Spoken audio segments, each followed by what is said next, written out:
Bonjour, je suis Sébastien Braun, manager de l'équipe avant-vente chez HashiCorp.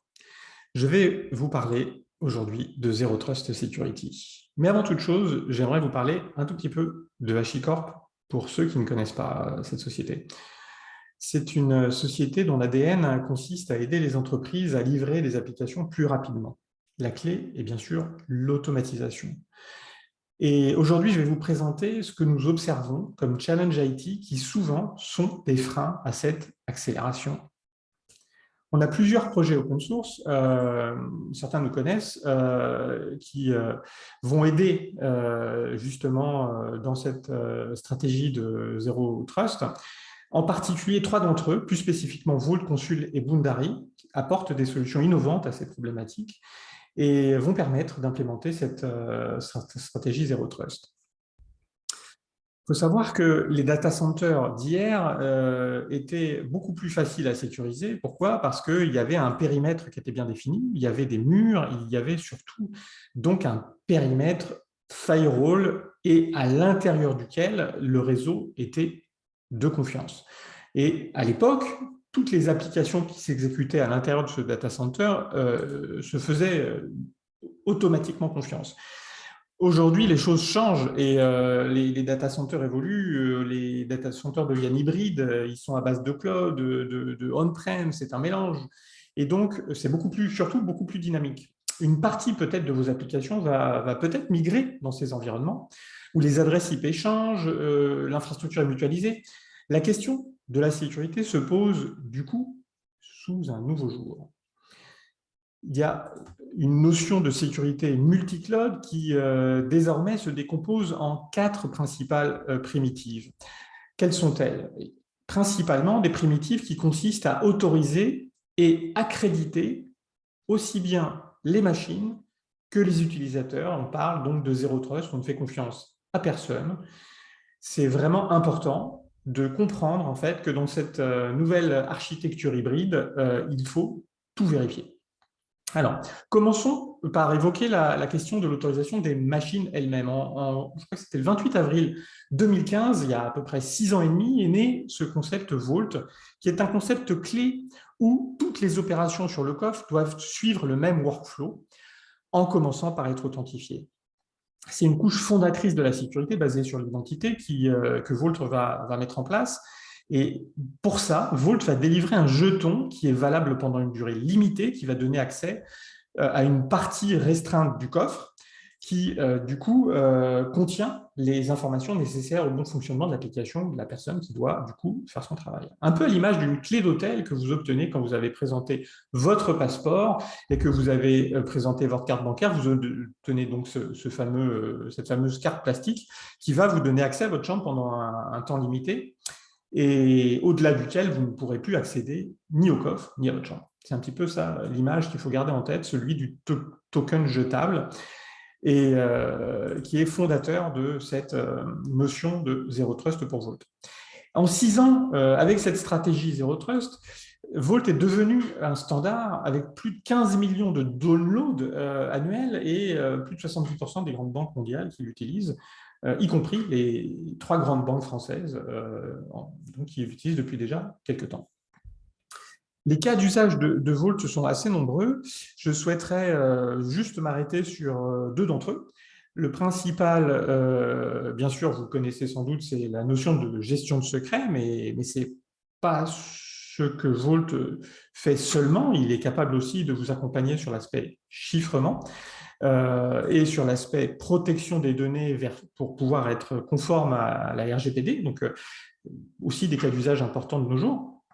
Et donc, avec des modules additionnels, dans une version entreprise, vous pouvez aller encore bien plus loin en termes de gestion de secrets et sur l'aspect donc de protection des données de l'entreprise.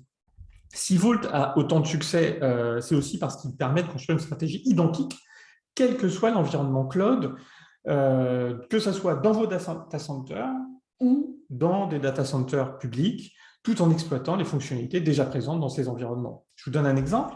Si vous avez une VM Google ou un container Kubernetes, vous avez la possibilité nativement d'exploiter ce que cette VM ou ce que ce container a déjà comme information pour s'authentifier sur Vault pour simplifier encore un peu plus la mise en place de cette stratégie Zero Trust.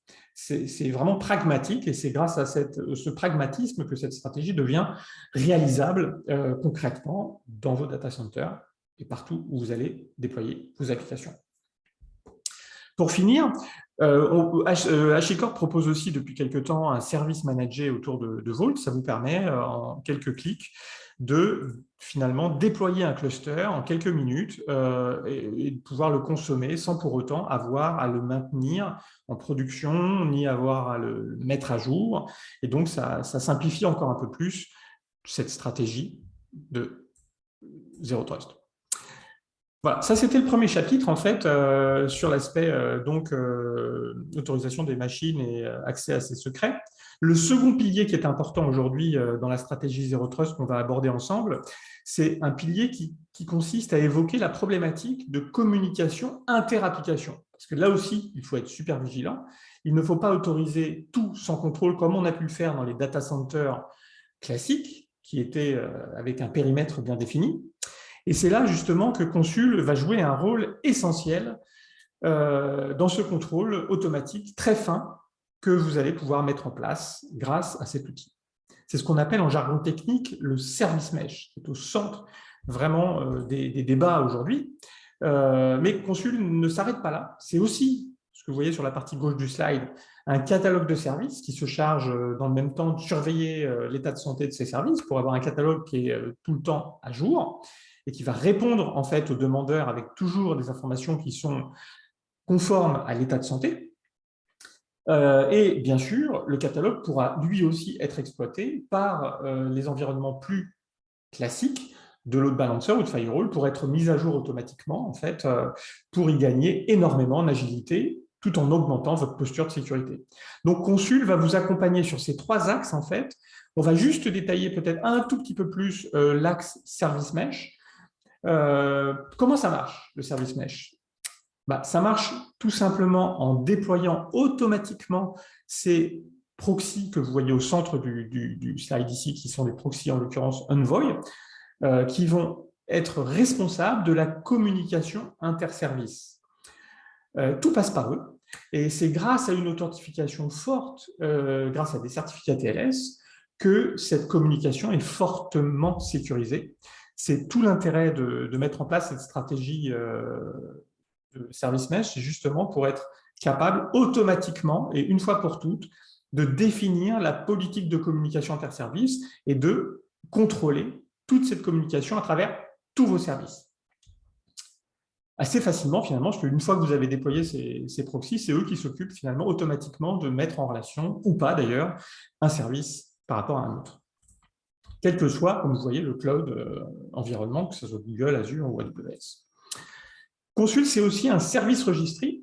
Qu'est-ce que ça veut dire? Ça veut dire que vous avez un catalogue de services qui va contenir en permanence la localisation des services qui existent au sein de votre data center, au sein de tous vos data centers, pour vous affranchir des obstacles que j'évoquais en début de présentation sur l'éphémérité des adresses IP, par exemple, puisque c'est Consul qui fait l'abstraction de cette évolution et de ce dynamisme, en fait, et Consul va s'adapter à ce dynamisme. Les principes de Consul, en fait, du coup, sont celui de déplacer au niveau applicatif la problématique réseau pour s'adapter, en fait, au dynamisme des environnements cloud. C'est important de se situer au même niveau que celui des applications, au niveau des développeurs, pour qu'à chaque fois qu'un développeur déploie une application, Consul sache justement mettre à jour son catalogue pour mettre à disposition ces nouveaux composants qui vont être, du coup, déployés. Quelle que soit l'activité sur votre cluster Kubernetes, par exemple, vous aurez toujours à tout instant une vue d'ensemble de ce qui s'y trouve, pas simplement, puisque Consul fonctionne aussi, sur des services déployés en VM, pas simplement donc sur des containers, mais ça fonctionne aussi sur des serveurs physiques. Ou même sur des systèmes legacy qui sont eux aussi capables de tirer profit de cette nouvelle stratégie avec des fonctionnalités qu'on appelle de gateway, qui vont offrir un point d'entrée à ce service mesh. Comme on le propose sur Vault, HashiCorp a travaillé aussi depuis quelques années sur un service managé Consul, ce qui va vous permettre très rapidement et facilement de consommer Consul, du service registré, du service mesh, sans pour autant avoir à vous occuper du cluster, à maintenir en production le cluster. Deuxième pilier important, je vous le rappelle, communication interservice, clé pour une stratégie globale Zero Trust. Pilier suivant, en fait, depuis de nombreuses années, vous le savez, on parle d'authentification et d'autorisation des utilisateurs. C'est quelque chose qui est assez bien maîtrisé avec des solutions de single sign-on que vous connaissez sans doute, Active Directory, LDAP, Okta, etc. On ne va pas s'étendre sur le sujet. C'est par contre quelque chose qu'on va savoir exploiter pour justement construire et aller plus loin dans la stratégie de mise à disposition des ressources d'entreprise aux utilisateurs. Comment faire pour mettre des ressources à disposition des utilisateurs d'une manière simple quand ces ressources se trouvent un petit peu partout dans l'écosystème, que ce soit dans des clouds publics ou dans des clouds privés. C'est tout le débat et c'est ce qu'a va apporter justement cette solution Boundary qui a été conçue justement dans un monde hybride pour mettre à disposition facilement des ressources à des utilisateurs sans pour autant s'appuyer sur un vieux VPN qui ne va pas forcément répondre aussi bien dans cette nouvelle architecture hybride. Il faut inventer en fait des nouvelles solutions pour faciliter la vie des travailleurs nomades et c'est un peu la stratégie et l'objectif de Boundary en fait. Un workflow traditionnel ici que vous voyez à l'écran consiste à du coup onboarder les utilisateurs avec des VPN. C'est difficile de les onboarder et une fois qu'on les a onboardés, on va leur donner accès à la totalité du réseau de l'entreprise et on va devoir exposer les credentials d'accès aux bases de données et aux ressources de l'entreprise. C'est quelque chose qui pourrait mettre ces ressources à risque. Et l'idée, justement, c'est de transformer cette stratégie, comme on a transformé la stratégie de la gestion des secrets, la stratégie de la communication interservice, on va modifier la stratégie en introduisant en fait un médiateur qui va être Boundary, qui va s'assurer que l'utilisateur qui demande un accès à une ressource est bien accrédité, est bien authentifié, et en plus, c'est Boundary qui aura les credentials d'accès, c'est plus l'utilisateur, et donc l'utilisateur va pouvoir avoir accès d'une manière transparente à sa ressource, où qu'il se trouve sur la planète. C'est ça l'idée de Boundary. En fait, ça rend l'onboarding beaucoup plus facile, la configuration est stable, quelle que soit la localisation de l'utilisateur, il va pouvoir accéder du coup à cet annuaire d'authentification pour ensuite accéder à sa ressource. Et enfin, le réseau reste privé. On ne donne pas accès à l'intégralité du réseau à l'utilisateur, puisqu'on va simplement lui donner accès en vraiment mettant l'accent sur cette ressource en particulier, plutôt qu'un plan d'adresse, comme on le faisait pendant de très nombreuses années avec cette notion d'accès VPN. La bonne nouvelle, c'est que ça fonctionne avec de nombreux systèmes d'authentification que vous avez déjà. On exploite l'existant, un travail que vous avez fait pendant de nombreuses années, il va être exploité par Boundary.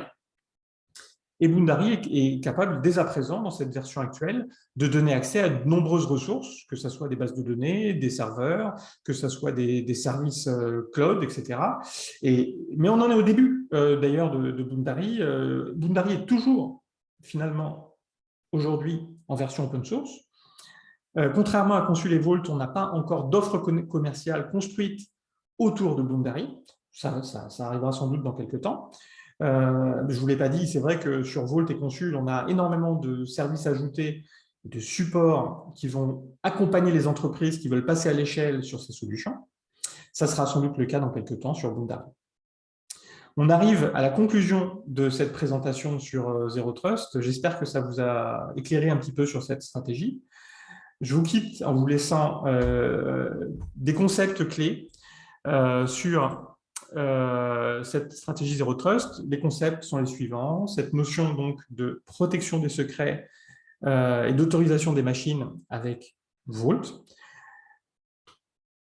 La vérification de la communication interservice permanente et ce catalogue de services qu'offre Consul.